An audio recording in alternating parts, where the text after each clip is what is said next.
విద్య దూరమయ్యే ప్రమాదం పొంచి ఉన్నదని రాష్ట్ర విద్యా కమిషన్ సలహాదారులు ఎంవీఎఫ్ జాతీయ కార్యదర్శి ఆర్ వెంకటరెడ్డి ఆందోళన వ్యక్తం చేశారు.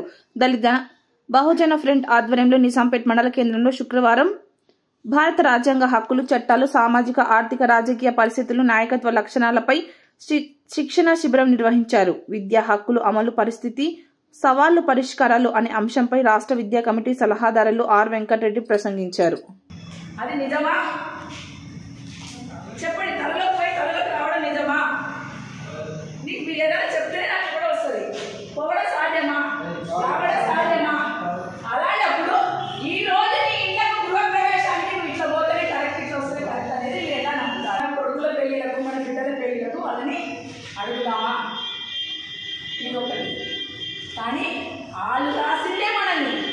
వాళ్ళు ఏదైతే అబద్ధాలు చెప్పి అక్కడి నుంచి వచ్చిందో ఇక్కడి కూడా ఈ దళితులు అనేవాళ్ళు నీళ్ళు ముట్టుకోవద్దు, ఊర్లోకి రావద్దు, గుడిలోకి రావద్దు, చదువుకోవద్దు, తలల నుంచి మేము పుట్టాము అని చెప్పిన బ్రాహ్మణులు చెప్పిన అబద్ధాన్ని మనం ఈ రోజు కూడా నమ్ముకుంటూ వస్తున్నాము.